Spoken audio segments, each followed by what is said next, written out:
John Coltrane with his version of Roger and Hammerstein's My Favorite Things.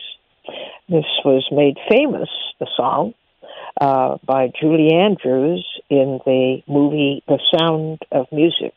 But as I said, this is Coltrane's version, and it is considered a jazz classic.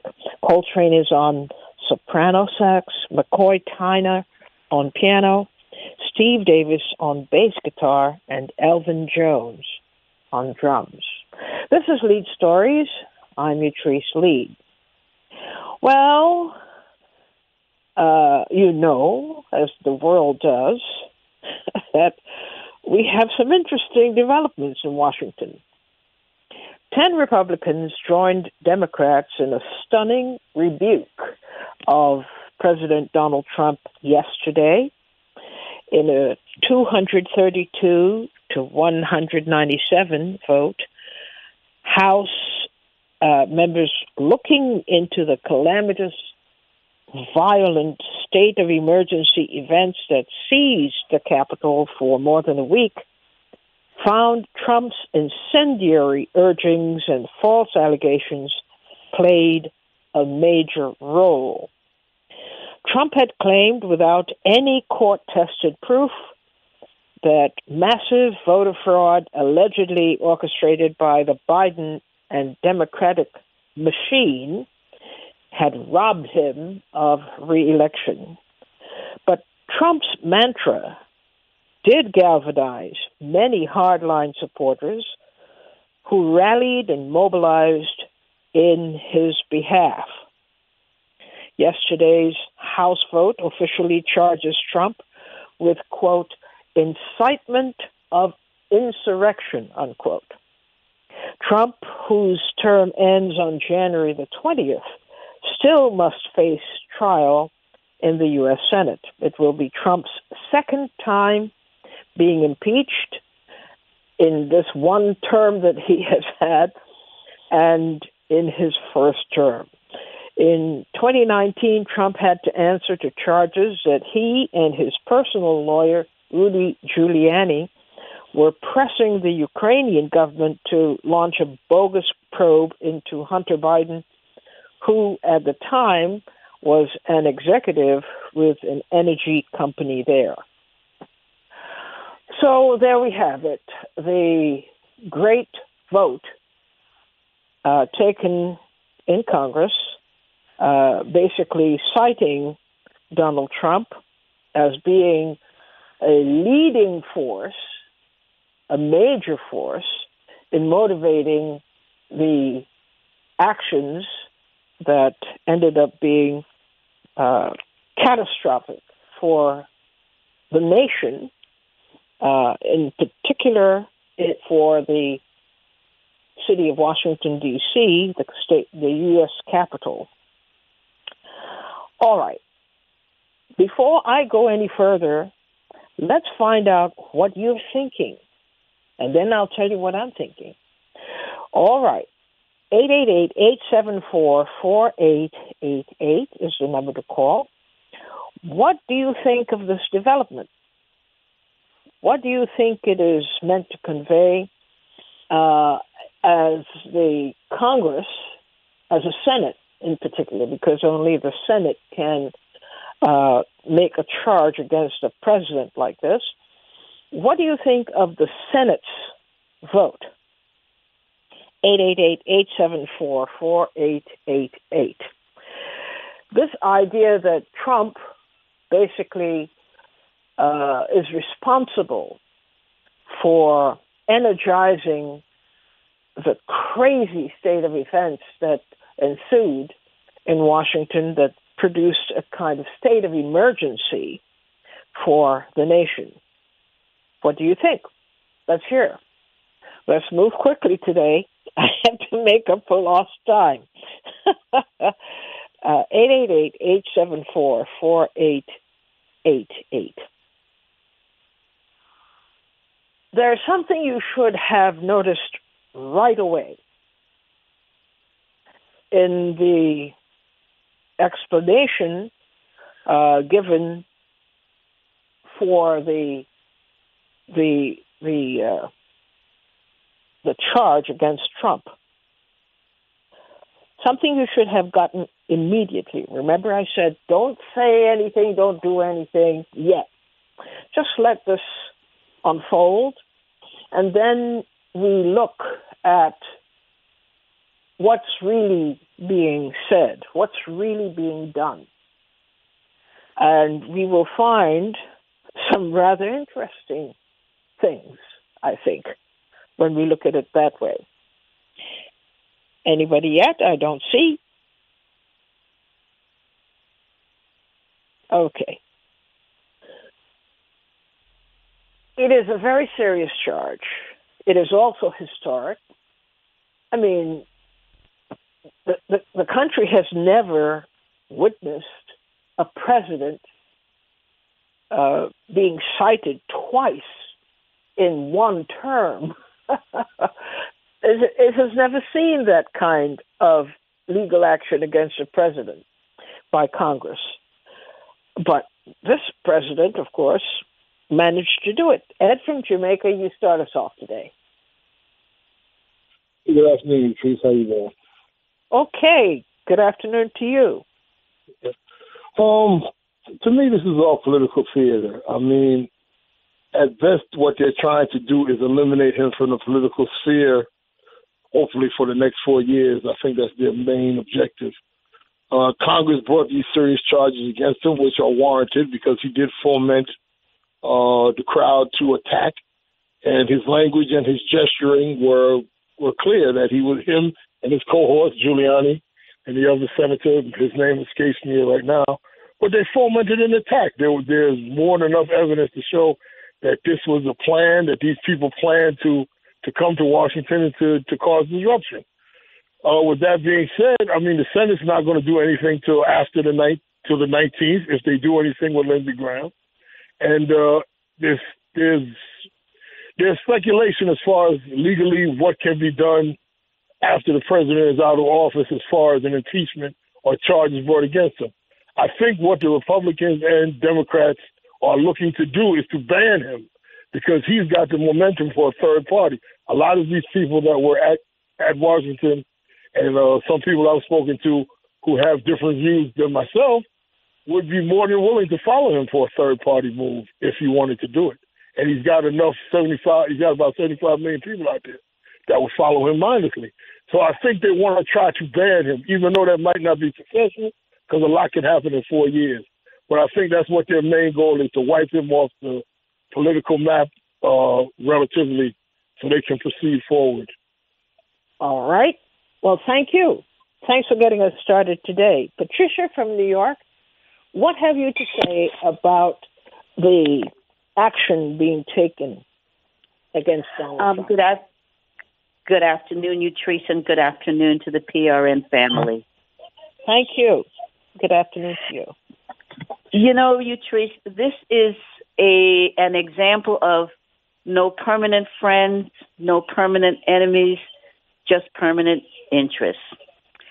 So you have Mitch McConnell, who really gave the green light to the 10 Republicans who joined the Democrats in the vote to impeach the president. But he won't bring the senators back until the day of the inauguration. So he got what he wanted from Trump. He got all of his judges. He got exactly what he wanted, and Trump is now a liability. He doesn't need him anymore. And so, he can cut him loose. So, I agree with Ed. This is nothing but political theater. Nothing of consequence is going to occur. You may have, some of these state attorney generals who might engage in some activity that makes the people think that they are, going to fix him and make him pay. Well, that remains to be seen. Okay. But again, no permanent friends, no permanent enemies, just permanent interests. Permanent interests. Thank you, Patricia. It's very interesting that from two individuals, starting off with their analysis, we have some very interesting clues that we should be following. Are you hip to those clues? Let's see. 888-874-4888. What is the most telling thing about the action against Donald Trump? What is the most telling thing? Could you figure it out? Did you hear it, or did you not hear it, or did it escape you? What is the most telling thing?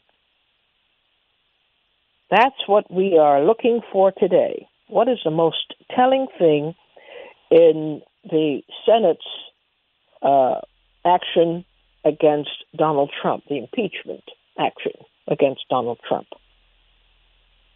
All right. I'm going to move on, since I don't see any new caller on the line. All right. Here it is. I can't wait anymore. Oh, well, as soon as I said it, someone has called. So we will take that call before I tell you. Tony from Orlando, you're on the air. Hey, Treese. Thanks for taking my call. Hello. Thanks for calling. Can you repeat the question? Because I just tuned into the show. What is the most telling thing about the impeachment action taken against Donald Trump yesterday? Okay. What I'm going to say is probably not what you're probably thinking, but this is what I've been thinking for the past couple of days. All right. According to what I understand, the Senate is supposed to act immediately upon receiving the impeachment articles from the House. Now, Donald Trump was impeached yesterday. Why hasn't the Senate received the articles of impeachment? Why wait until supposedly, I believe it's going to be the 19th that the Senate's going to pick this up? Because like I said, from my knowledge, from what I'm hearing, as soon as the House sends over the articles of impeachment, the Senate must stop everything and attend to the matter. Okay. So the fact that they're not doing that proves that this is all political. It's all political, you say? Correct. Well, all right. Well, thank you. Thanks for your input today.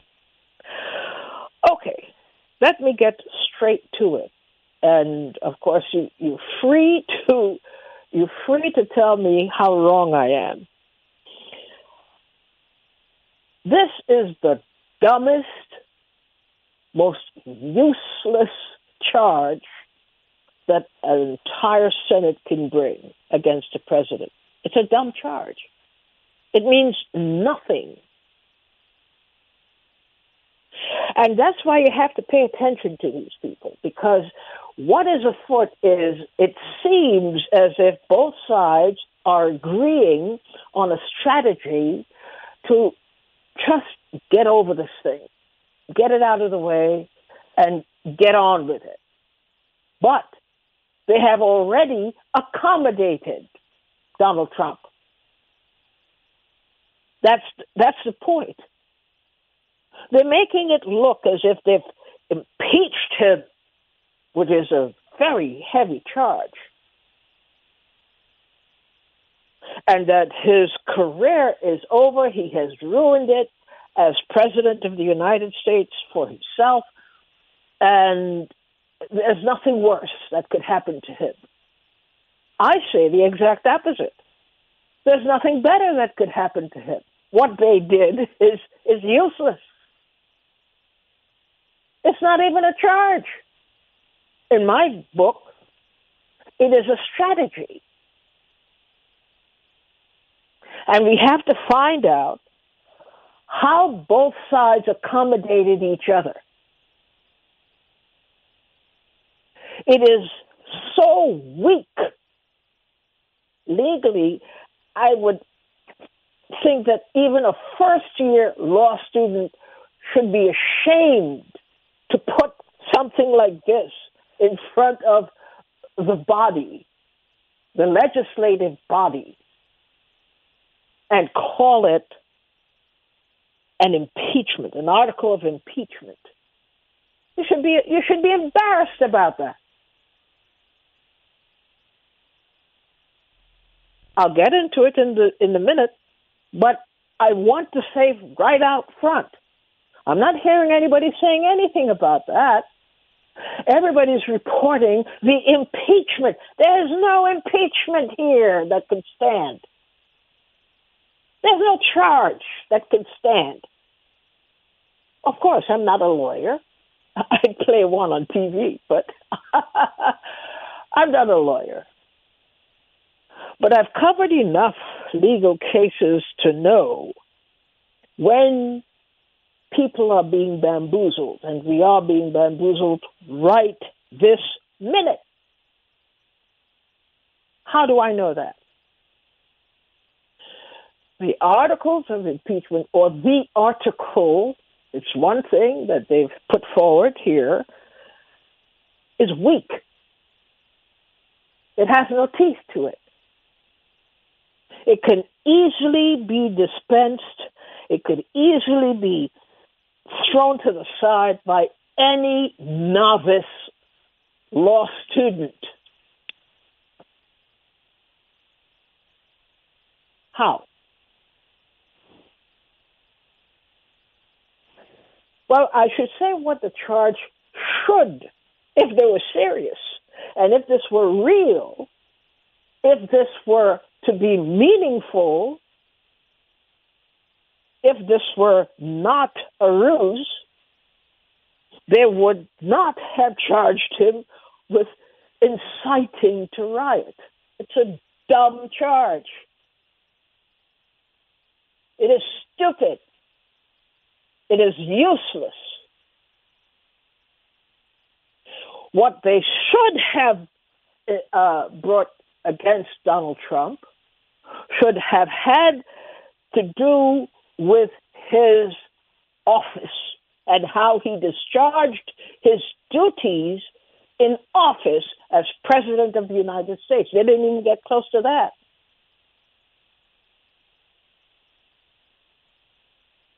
That is the charge. That is the appropriate charge against the president. That he totally abandoned and failed to fulfill his duties of office as president. That's the charge.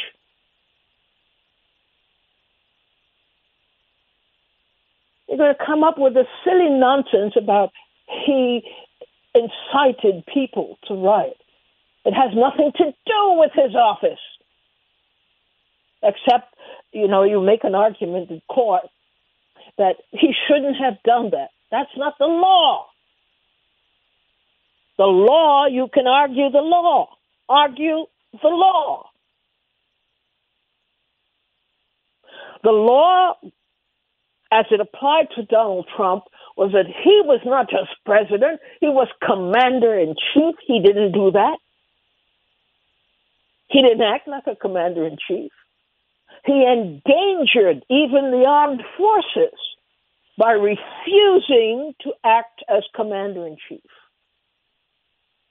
He, and so doing, allowed all this mayhem. People were reporting that Donald Trump was watching TV while all this craziness was going on. It's not about whether he incited rioting. No, he failed utterly and completely in that particular instance as commander-in-chief, as president of the United States. Now you in a fight. That's the fight.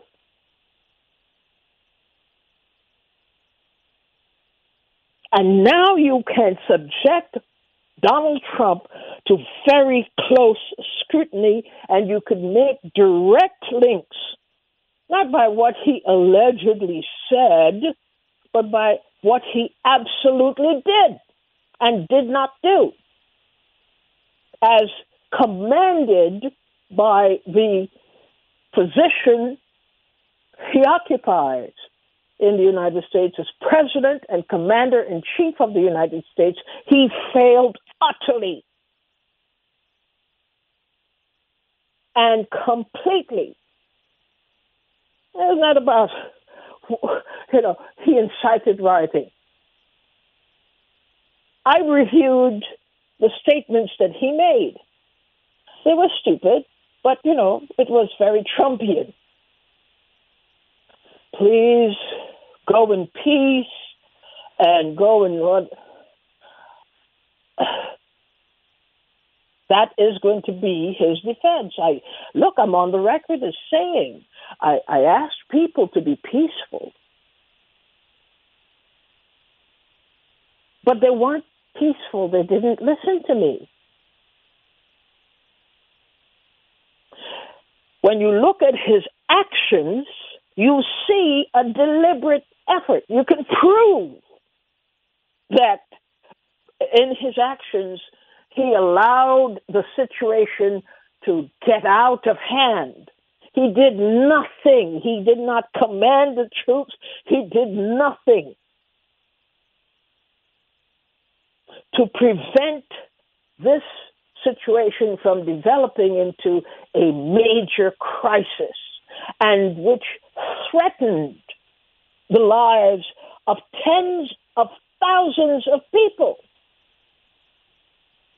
That's the charge. That is, in fact, the charge.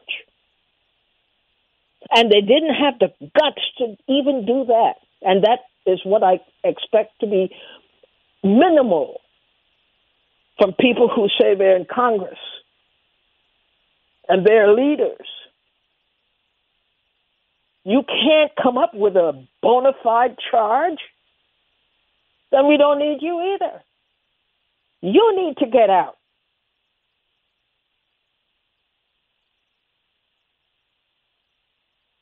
Any logical mind would think that that's how you measure the president's actions at that crucial time, and it lasted over days. He behaved this way over several days. He absented himself from responsibility as president and as commander-in-chief.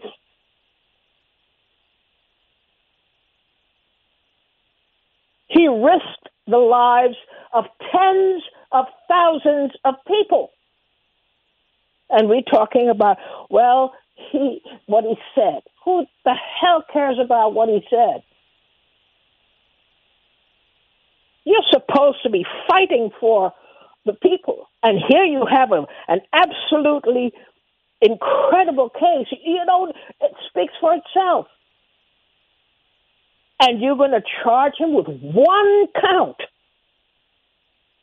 One measly count of inciting people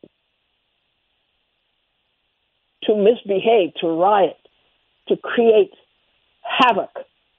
That's what you're going to charge a president with? Are you out of your mind? That's what you charge a president with when talks have been entered into how to smoothly get over this hump. So everybody gets something that they could claim as a win. You can't be serious and tell me, after what you saw, after 5 people are dead, after all the mayhem, who didn't know where the reinforcements were? Why weren't they ready? How is it that Trump didn't know? That's his job. And certainly the impeachment should be very clear that we find him guilty, or we are charging him with not doing his job. risking the lives of the entire capital area. Certainly the people who went there, not all of them were, Trumpites. But that's the charge. That's the charge I was expecting. They didn't even get close to it. They avoided it like the plague. And now they're trying to persuade people, look how fast we acted. We have an article of impeachment. One article of impeachment that has nothing to do with Trump's utter failure to do his mandated constitutional job. You didn't intend to win this case. You're an embarrassment. This is an embarrassment.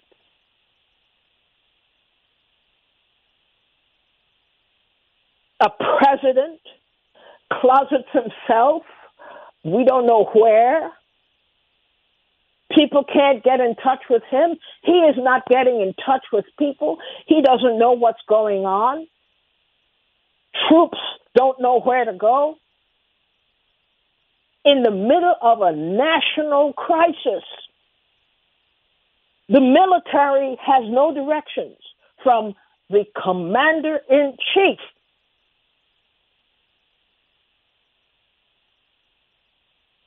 And you're making a case now against the highest officer of the land based on, what he said. He said bad things that caused people to go haywire. That's not a case.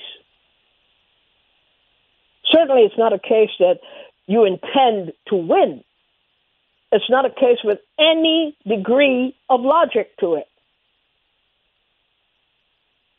All Trump has to do to defend himself against the current charge is to play tapes of him saying, go in peace, you're lovely people, it's causing a great deal of anxiety, and we know that you have concerns and so forth, but go in peace. He says it, go in peace. He knew what he was doing. That would be tantamount to his defense. How could I have riled up all these people to make so much havoc and create so much damage in the Capitol?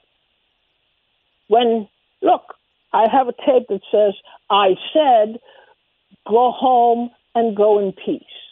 That would be his defense. That would be and these are the great legal minds of the United States. The great legal minds of the United States would offer this not only as a charge, as members of Congress have done, but also as pivotal to his defense. He actually said, go home and go in peace. Everybody could suspect what the hell really happened here.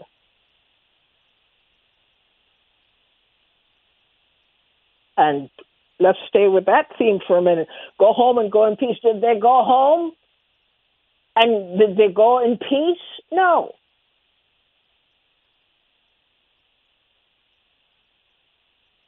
Any half-baked leader would know, you don't just say, go home and go in peace. And he said it to be on the record as saying it.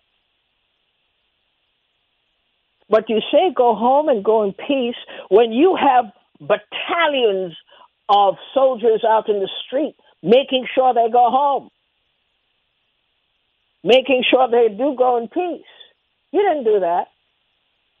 A total abrogation of his responsibility as President of the United States and Commander-in-Chief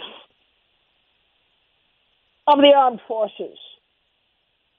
Did you see the armed forces being commanded by the Commander-in-Chief? No, he didn't do it. He wasn't going to.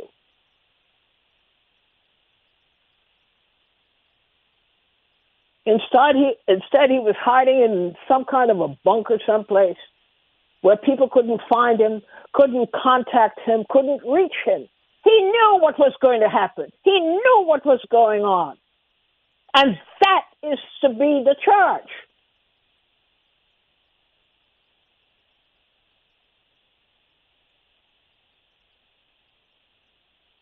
Top generals who this country looks to defend this entire nation and others suddenly had no communication with Donald Trump. And he makes this tape, a stupid tape, go home and go in peace. You're great people. Something happened there, and it needs to be investigated. What was the deal that was cut there? And that was the deal that was cut there. The deal that was cut was to let things get out of hand because it strengthened his importance in this nation as a leader. And his political base is right there, organized, doing what they think they had to do to underscore the point that you, the people, are not in charge. That was the insurrection. That was a coup attempt. This is serious. And then we hear from the great minds of Congress, of the U.S. Senate, voting a single stupid cause of action to support their contention that the president basically egged on this wild behavior, this craziness, and the killing of 4 or 5 people now. 5. Y'all are playing games, making it look like they're doing something. This is an idiot move. Nobody in their right mind, nobody with even a reasonable, not even a perfect, but a reasonable familiarity with the law could seriously regard the charge made in the article of impeachment. It's a joke.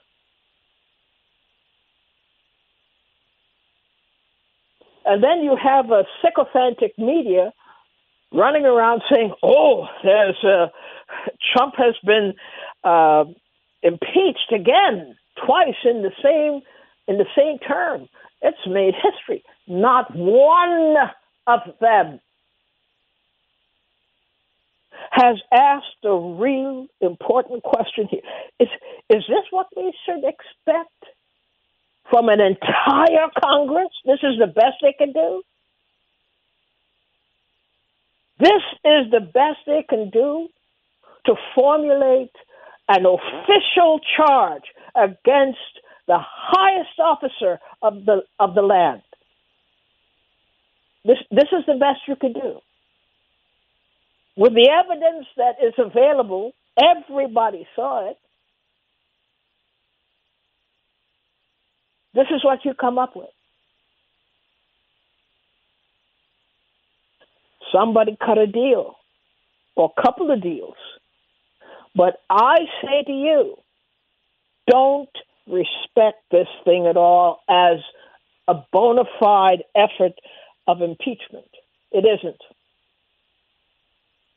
It actually hands Trump. It gives him big clues for defense. He is not worried. This is the best you can do. You could send a trained monkey to do this, to defend him on this charge.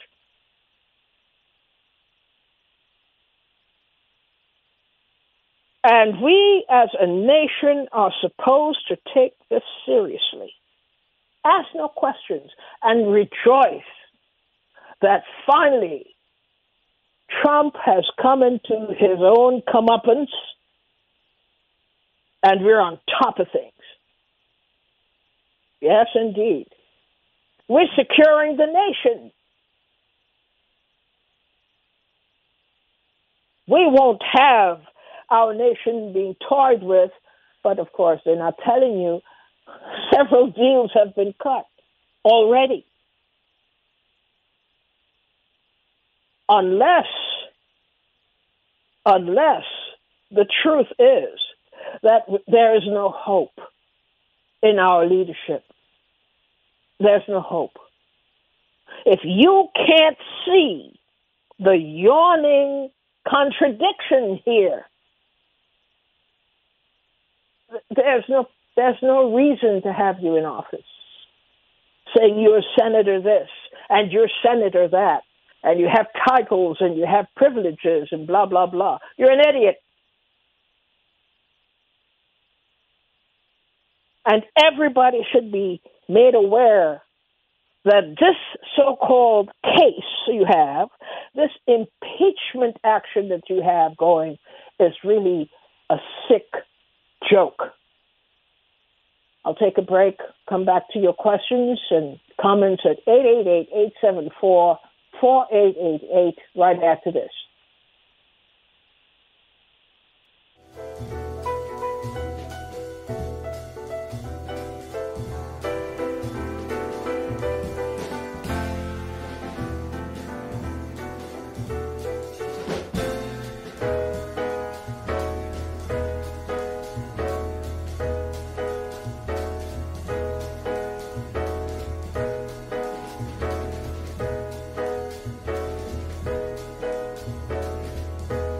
To Leid Stories on PRN.FM. I'm Utrice Leid, and we're talking about that sick joke that has been perpetrated on the nation that Donald Trump has been impeached. Yeah, they got him. They got him on the stupidest, weakest, most insignificant charge, posing as a legal hassle for Donald Trump, now a legal challenge to his right to be president. 888-874-4888. We have some time to take your questions and comments. Chris from West Palm Beach, you're on the air. Utrice, good afternoon. How you doing? Okay, Chris, how are you? I'm all right. I'm doing well. No complaints. I'm just kind of laughing at the entire spectacle, even though my laugh is kind of like covering a little bit of nervousness going forward. But regarding the impeachment, we know that was a joke. You know it. We know it. Everyone does. As you stated, it's a single article. His defense would be to play his videos where he did say, be nice to the police. Don't fight them, etc. But I'm brought back to Gil Noble's interview with Darth Perry, and it makes me, I looked at that situation, and I saw what I feel to be a bunch of provocateurs entering the Capitol for selfies and photo shoots. I don't think at any time any member of Congress was in any serious danger, despite what they're telling the media. We've seen this from, we see it all the time. The security forces, they always infiltrate these movements at rallies and cause problems. I mean, we saw some of that this summer and this spring with some of the Black Lives Matter rallies and the anti-police rallies. We saw that very clear. So I think the same tactic was used here, except this end game is not to. This end game is to make sure Biden gets installed and to divert attention away from the election, and that there's serious issues in many states. Well, we don't know the fine details yet, but we can begin to question the legitimacy of this charge in the impeachment articles against Donald Trump. We should question it. Also, too, the other part of this, I was going to say the other part of this exercise is to further keep the Democratic voters, especially their base, which is black people, on their side of the camp. So they have to do these things. The narratives have to come out that this was a white supremacist, white privilege ordeal that we saw, and that we as black people should feel a way about it. I don't feel a way about it at all, because quite honestly, I don't care what happens to the Capitol building. Only because when we look at... Go ahead. We should be very clear that you can't bamboozle people like this and get away with it. We don't care whether you're Democrat, Republican. We know this as your listeners. You know this, right? But unfortunately, there are a lot of people whose heads are still in the sand, firmly stuck in their camp of Democrat or Republican.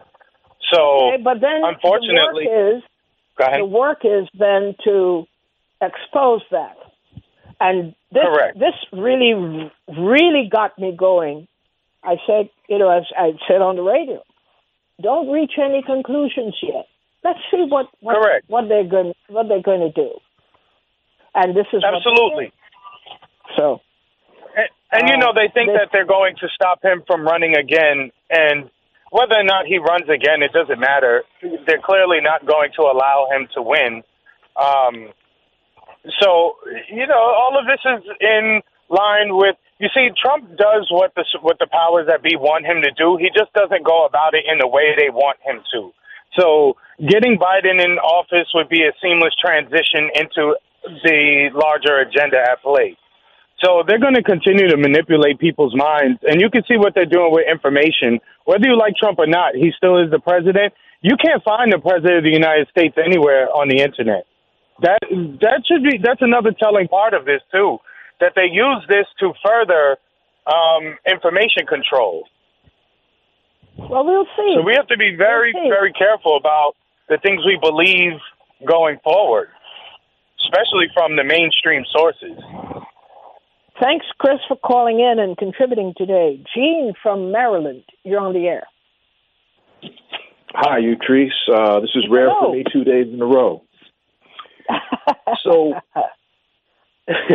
it occurs to me that we have no one to blame here but Nancy Pelosi. When they did the first impeachment, I called in and spoke to you about the charges that were offered in the first go-around, and that there was an article that was very clear about 12 reasons to impeach Donald Trump, and she chose none of them. Here we go again. Now, I really think that your description was very powerful in that you are really making a solid description with a very technical term in pointing out how stupid this is. And I give you extra points for that today. I think the charge should be conspiracy, because we have multiple people involved in sedition. Now, the other thing where there's a significant disconnect is that of the people that are being arrested and charged, none of them have been charged with sedition. So I'm not clear how you can impeach the president for sedition and then not charge any of his minions with sedition. So that doesn't make sense to me. So perhaps you'll add that to the mix. There's a lot to add to the mix. I'm just skimming the surface as presented to us yesterday. This is crazy. That we should accept this really embarrassing effort as being meaningful. It's not. Well, let me leave you with this. We saw the House take a vote to select the Speaker. And we saw Nancy Pelosi squeak by to maintain her chair as the Speaker. And I think what we're looking at here is every reason why she should no longer be the Speaker. Because this is in her hands, and she's failed again.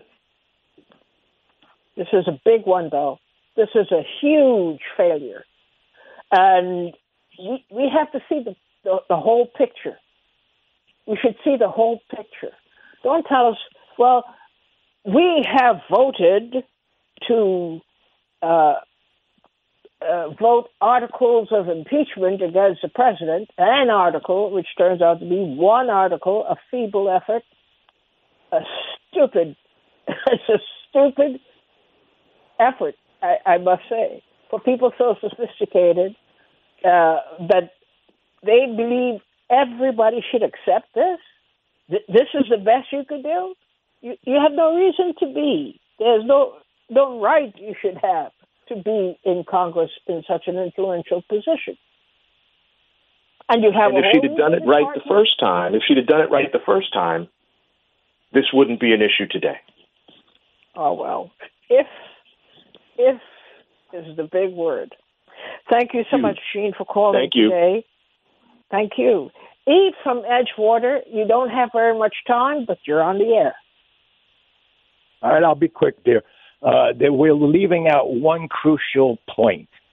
We're under a pandemic.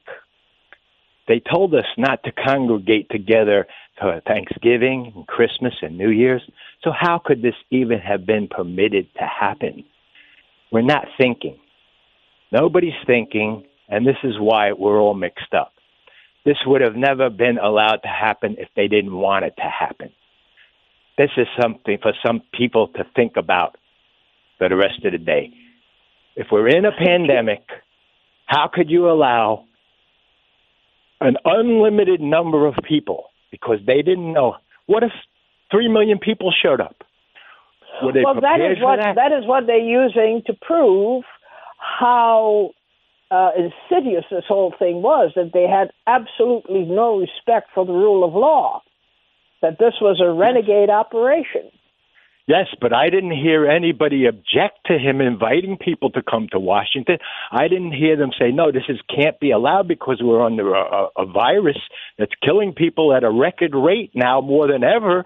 How can you allow people to come congregate? If you want to have a rally, a protest, then you rent out a venue, you have a certain number of people.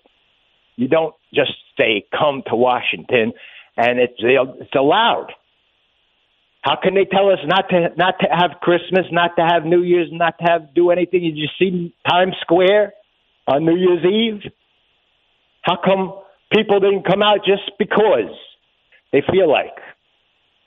No, they were controlled, so why was this allowed to happen? This is what makes me think they wanted it to happen, so they could get pictures of all these people that they know that aren't Trump supporters, that are anarchists and are looking to overthrow the government, really. Okay, that's the way I'm seeing it. All right, I think you have a point. Thanks so much. And that brings us to the end of our program today. Look, things are happening, and all the more reason for us to be extra vigilant, because they won't happen or they can't happen if people are suspect of their motives. Just that point that E raised about how come all these people were able to mass in Washington, D.C., the nation's capital, with the pandemic in play and all these supposed curtailments about how many people should be gathered in one place and without masks and all of that. You see, now you can look back and you say, but that should not have been allowed. I'm talking about what shouldn't have been allowed is this president being able to get away with the stupid explanation that he was busy being the head of state, and that these people who voted this so-called article of impeachment against him were being very serious in safeguarding the rights and the rights, I should just say, the rights of the people. No, we should question that. And if that's the best that they can do, we need to clean house. If that's the best you can do, with all the ammunition that was available to you to make a much better case, and you come up with one measly, stupid article of impeachment, you need to go. You're useless. Or put it a better way, we don't need you. We just don't. Thanks so much for listening. Let's join each other again to talk some more tomorrow. Bye-bye.